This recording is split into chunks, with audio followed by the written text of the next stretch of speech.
In the G1 Transformers, there was a very charismatic guy who spoke in a harmonious voice.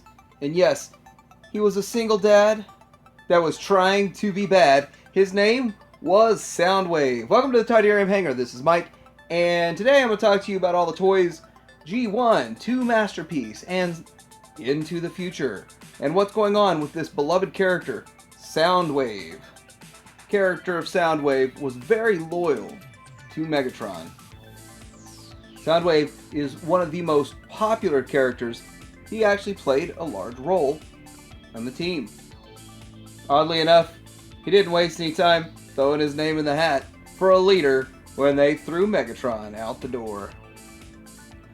So the G1 Soundwave in the toy line started with Soundwave himself. Wait, no it didn't. It actually started with Cassette Man.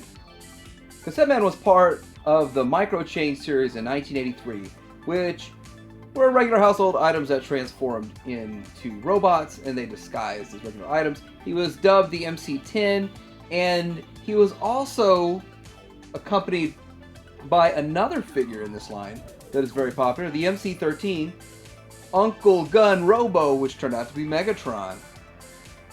Hasbro decided to bring this figure over to the US and renamed him Soundwave.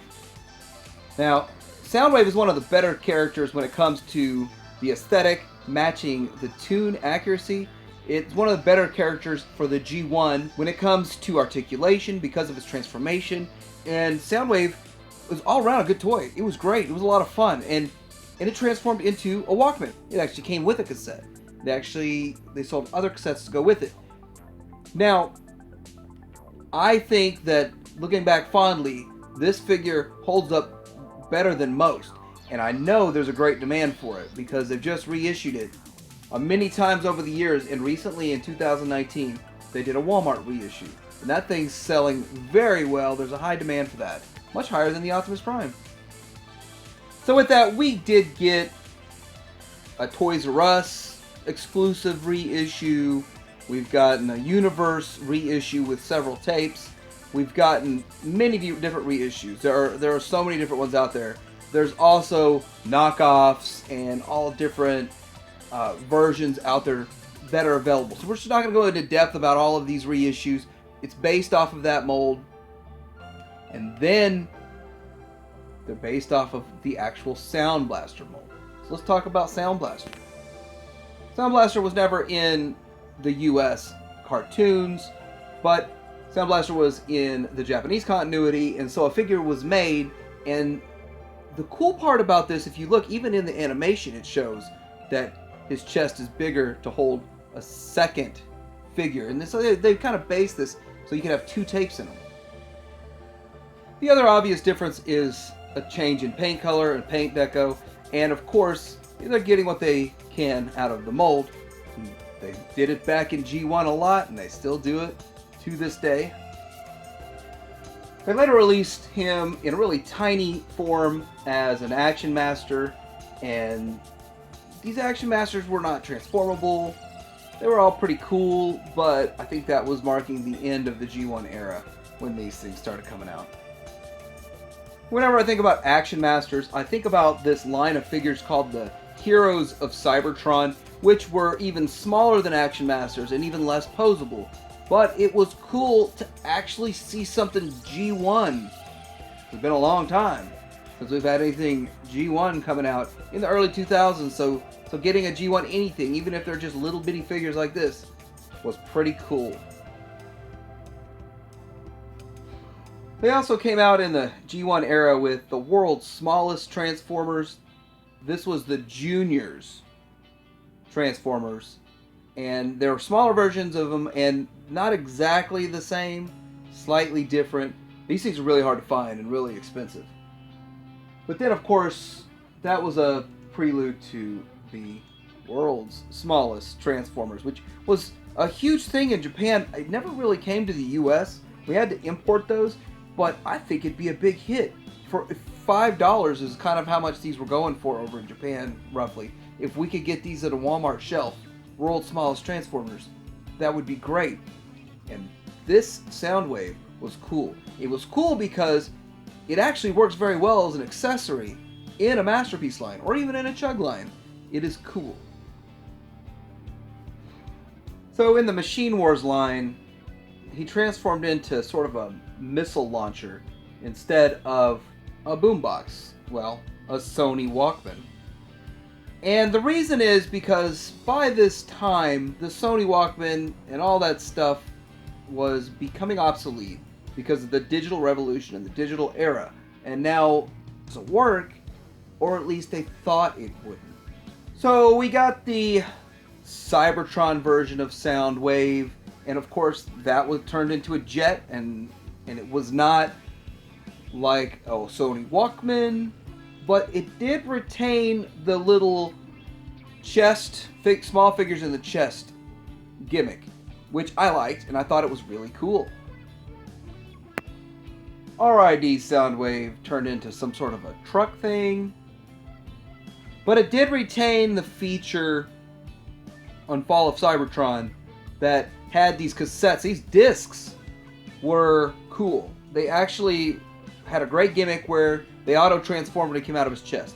But the reality is the gimmick was really hard to make work properly, and kids broke those pieces very easily. And when they did pop out of the chest and transform, they still needed a couple more things to finish them off. But I still applaud Hasbro for the idea and putting it out there. It was really cool. And of course we got the subsequent repaint into Soundblaster and slight repaints for Japanese releases. So getting into the modern era, there actually was an MP3 player released that was a Soundwave, and it was a working MP3 player. It was really cool, and it looked pretty decent actually. And I know this, people were excited, and this started to usher in the new era of Soundwave.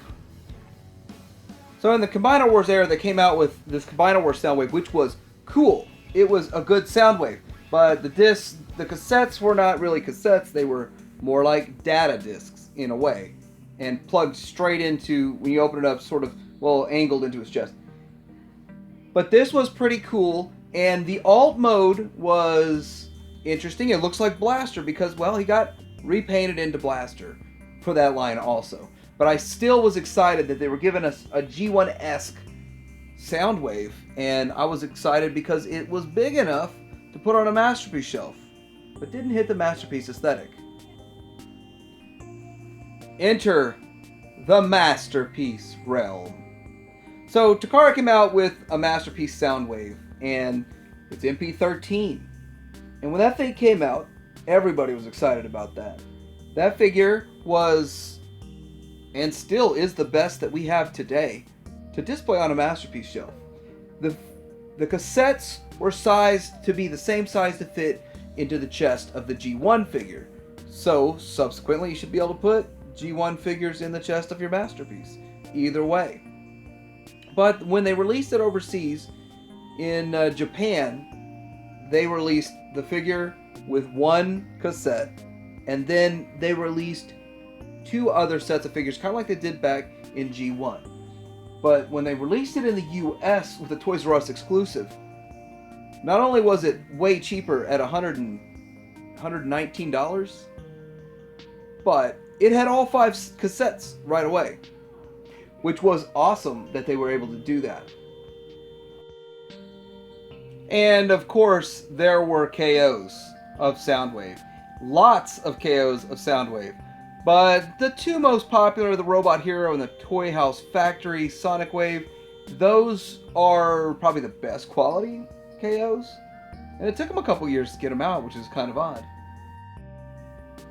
And like usual, they repainted Soundwave into Soundblaster.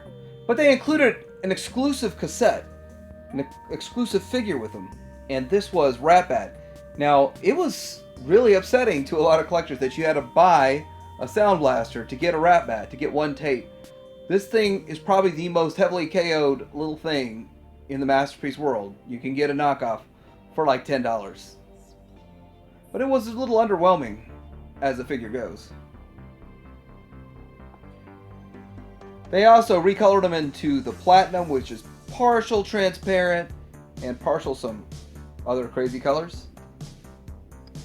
They've also made a Mega Action Soundwave, which is 18 inches tall, and it is huge. This is a gigantic figure and made of metal and die cast, and very heavy duty.